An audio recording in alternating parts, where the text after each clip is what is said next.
cardiac arrest during a Euro 2020 match.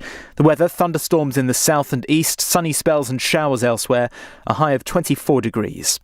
LBC Travel, I'm Joanne Webb. Lots of problems on the M25. Firstly, anti-clockwise queues into the Dartford Tunnel because emergency repair works are taking place. It's also very slow clockwise to Junction 3 at the M20. And then also clockwise there are delays to Junction 26 at Waltham Abbey after a car broke down earlier. On the M11, there are southbound queues of about 15 minutes to Junction 7 at Harlow. And that was after a car broke down earlier, although that's now been reopened. In Addiscombe, the lower Addiscombe Road stays closed both ways. And in Beckton, there are queues on the A13 westbound to the North Circular Road junction, and that's where a car has broken down. Call Nick Ferrari now. 0345 6060 973. This is LBC. I want Sam.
Breakfast on LBC. Call 0345 6060 973.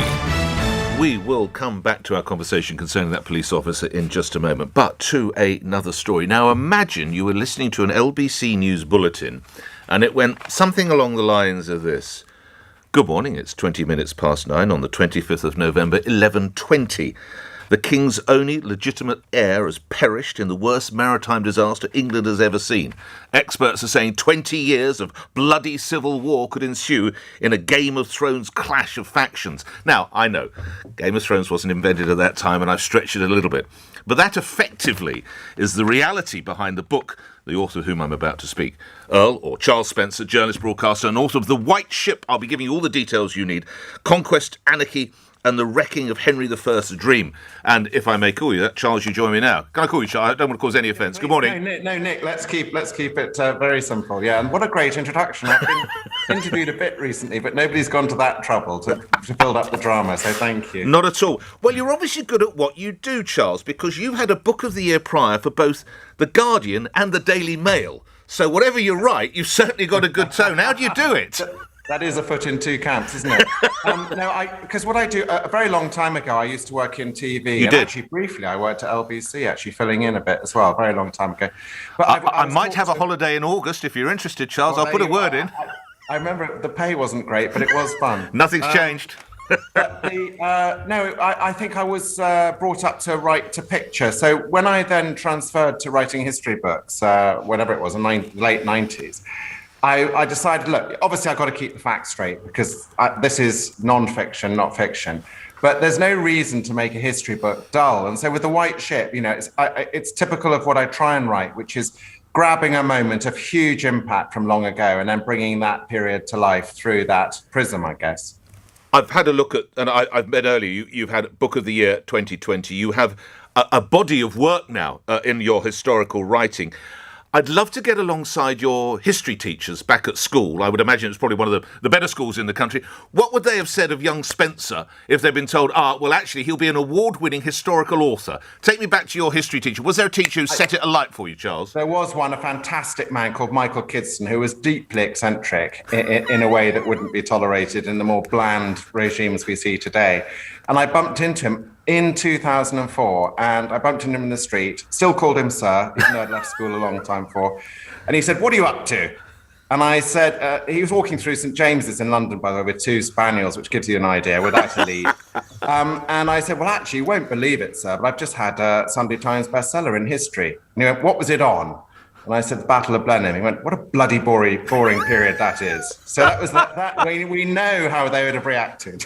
Now, so is it Kidson or Kitson? Which was it, Charles? Kidson. And he actually, there was a brilliant biography about him about 3 or 4 years ago. One of the most bizarre but wonderful men I've ever been taught by. And you're right, you're touching back to, he was somebody who connected. He said his great catchphrase was, they were giants in those days, when he was talking about medieval times and the characters. And so part of what I had to do, it's a terribly bloody period. And you touched in your introduction on Game of Thrones, and it is Game of Thrones. We're dealing with a king, Henry I, who people have forgotten, but he was vicious. And if people upset him, they had hands or their genitals or whatever removed. He was not a man who took to good news well. So when the White Ship sank 900 years ago, it was several days before anyone dared tell him that he had lost not just his legitimate son, but other children. He was our most fertile monarch. He had 22 illegitimate children. But he lost a few of them on the White Ship, as well as the basis for his government. So that's why it was a tragedy. And that's why there wasn't a plan B. It was always going to be the one legitimate son to be his heir. William Atheling, but he died, he drowned. He went back to save his sister when the ship was going down. He was in the one little rowing boat, but nobody could swim in the 1100s. I mean, really, nobody did it at all. And so people grabbed onto this little boat when it was going by, and they took it down and the prince. So it was an absolutely huge loss. You describe it in accompanying literature, Charles, as the mother of all shipwrecks. Why so? And you've been there, of course. You've seen it, haven't you, up close and personal? Yes, I was there last week, actually, and we found an ancient shipwreck on the right rock, as it were, and it's possible. We're doing more work with digital archaeology to find out what's what. It was so important because it was the end of the dream of the Norman dynasty, and effectively, because there was no male heir, the one man who didn't get on the White Ship, some say under rather suspicious circumstances, managed to seize the throne. He was King Stephen. And then there's this almighty civil war for nearly 20 years in England, when the monks write about God departing the land and blood soaking the country. Essentially, it all came back to this one shipwreck. And it meant that the Normans were out and the Plantagenets took over. And so we got 300 and odd years of Plantagenet rule because this one ship went down 900 years ago. Do you have a discipline for writing? Do you force yourself, right, today I'm going to write, for the purpose of debate, 1,500 words or whatever, or do you just go with the flow and ebb? Good question. It was. I have a lot of other things on generally, but I'm very focused. I don't like missing deadlines, basically because I'm too lazy to carry on with other things when they should be done. I try and write 1,000 words a day. And I find, obviously, there are days where you think, oh, fantastic, I've written 3,000. Then you read them the next day and they're utter rubbish. So it was pointless writing them. So 1,000 words a day I can keep on top of. And then I do a lot of editing. So when somebody picks up one of my books, that's probably the 8th edition. I've trawled through it so many times. And I try and make it, I'm trying to write my history books for the general reader. I'm not preaching to academics. I'm what's known as a narrative historian. I take a story and make it digestible. And when you were at school, did you always think, was history your number one subject? And did you always think, wow, I wonder if I can carve out somehow a career in this area? Yeah, I loved writing, and I read history at Oxford, but I never thought, nobody who studies history at university thinks they can end up being a historian. And it's quite it's a niche thing, isn't it? But I loved being a TV reporter a long, long time ago.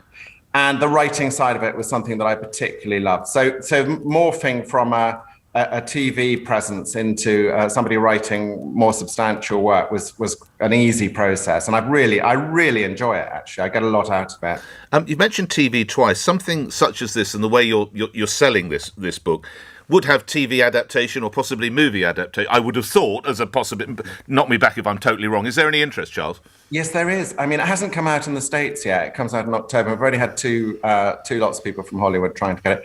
I think, to be honest, it's not really the quality of the book. It's the fact that there is a never-ending episode finding a prequel or a sequel to Game of Thrones. So, let's be honest. But I think, actually, what I have got other books which are in the pipeline, and hopefully they will become TV series. And I think it's because, going back to that thing, these are stories. I'm not telling you dry facts. I'm dealing with characters. I think history, whether it's the White Ship or whatever, I think it's all about people watching. I like to pick up on something from the past where I know my reader today will say, oh, that I can identify that, because we haven't as a species changed very much, even in 900 years. Would Mr. Kitson approve of the story of Henry I? He might, but he wouldn't let me know he did. What's next in your sights? What period of history are you focusing on now? I go from story to story rather than period to period. So the previous 3 books I did were on the English Civil War, the 1700s. I do like clashes. So this one climaxes with a terrible civil war, as I've sort of touched on. And I think I want to really wait. This came about by chance because I happened to give a speech and I mentioned the White Ship to quite a knowledgeable audience of Americans who were visiting England, and they didn't know what I was talking about. And then I looked it up and I saw the anniversary. I think anniversaries are a good thing to hang a hat on. I just got to, in the last minute or so, bring you up to more contemporaneous events. Earlier this week, following the BBC investigation into the Martin Bashir concerning your late sister, you tweeted, "It won't end with this, I promise." Charles, can I ask you to expand? Yeah, well, I mean, Bashir is Bashir, and there we are. But I do think the BBC have had an enormous amount to answer for. So I wrote that in disbelief when they came out with yet another of their own reports. I don't think it's very healthy for an institution to report on itself. They found no connection between Bashir being re-engaged and his previous known lies and other things. Nick, people didn't even mention this week. In 2000, Bashir was working for ITV against Panorama, reporting on the victims of the Dr. Harold Shipman case. And he was threatened with legal action by the BBC for defamation, working against them. It's very hard to see how that man's then put forward as religious correspondent a few years later. Why would you choose somebody who has caused such trouble? So this isn't a crusade of mine. I just find it unbelievable that it just we're not really getting to the nub of it. Do you think the MPs got to the nub of it with 2 former and 1 current DG?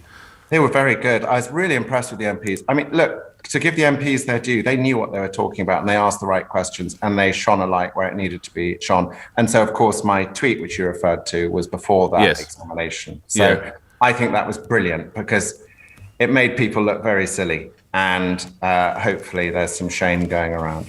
Something for the police to look at, Charles? I've tried. I have referred this twice to the Metropolitan Police. They seem bizarrely reluctant to take it further. If you went into any situation with fake bank statements and profited from it, you wouldn't expect to get off scot-free, and nor would I. This seems a very odd case indeed. There's a very tough anniversary approaching for you in a couple of weeks. Your late sister would have been 60. What will your abiding memory of that be, Charles? Well, actually, it'll take me directly back. My father always used to talk with huge love about the day Diana was born. She was born at home. We lived in Norfolk then, and it was a blazing hot day. And Mr. Barrett, the local policeman, hit a sentry on the cricket ground next to our thing. So it has very deep family roots, of course. And it's difficult, Nick, because people think of Diana as this, I suppose, global royal celebrity. But to me, she'll always be a sister first. And so it'll be a day for actually, joyful reflection on her life, but also pain because it was such a short one. You mentioned cricket. Is the Spencers versus Johnsons game still going on? He cheats so badly. Boris Johnson, what a cricketing cheat. We had in what way? So he doesn't give an LBW, or he says no, it didn't? It's way worse than that. So we had. I've known him forever. We were. I know. Yeah, I know you were together. Yeah. And I know his family and all that. So they turn up, but and year after year, I mean, basically, the England team would turn up in Johnson colours. We had a gentleman's agreement not to do this anymore. And then I counted, there were only about 10 people on the field, including Monty Panesar and a few others, But then a helicopter appeared, and his 11th man was Kevin Peterson. It's just ridiculous. By the way, we still won, because he still got to play with various Johnsons. So I worked out a tactic. It was a T20 game, and Stanley Johnson and Rachel Johnson opened the batting. So I called my bowlers aside and said, "You're not allowed to get them out." So after 10 overs, they were 3 for none. Oh, you outwitted him there. That's fantastic. Can I say, Nick, actually an important point. He then he sent an emissary onto the field to say it should be now taken to a 30-over game. That's how much he cheats. And you tell the story with great affection. Yes. I've got to ask you to respond on this. It is reported that when the statue is put up to your late sister, it would appear the Duchess of Sussex will not be accompanying Prince Harry. Charles? I do know, Nick. I just don't get involved in this. There's so much. I had to try. Of course, no. I respect it, and I hope you'll respect me. Of course. It. Last one. Are you looking forward to meeting Lilibet? Yes, I am. I'm of an age where I now have 10 great nephews and great nieces, but everyone genuinely is a joy. So I genuinely can say yes. I very much look forward to that. Okay, when The White Ship is a Hollywood blockbuster, who's going to play Henry I? Well, it's Russell Crowe, isn't it? It has to be a man of some substance who's a bit frightening, and Russell Crowe can do that. I think it's definitely a Russell Crowe movie, and also he's very good in Master and Commander. He's got his sea legs. Good luck when the next cricket match resumes. You know which family I'll be pulling for. Charles Spencer, thanks very much indeed, Charles. Privilege speaking. The White Ship, Conquest, Anarchy, and the Wrecking of Henry I, dreamed by Earl Charles Spencer. It's out now, and it's published by Collins. We're late to the news, 9:34. Apologies, LBC News Now. Simon Conway. The government is considering plans for vaccines to play a role in opening up international travel for summer holidays.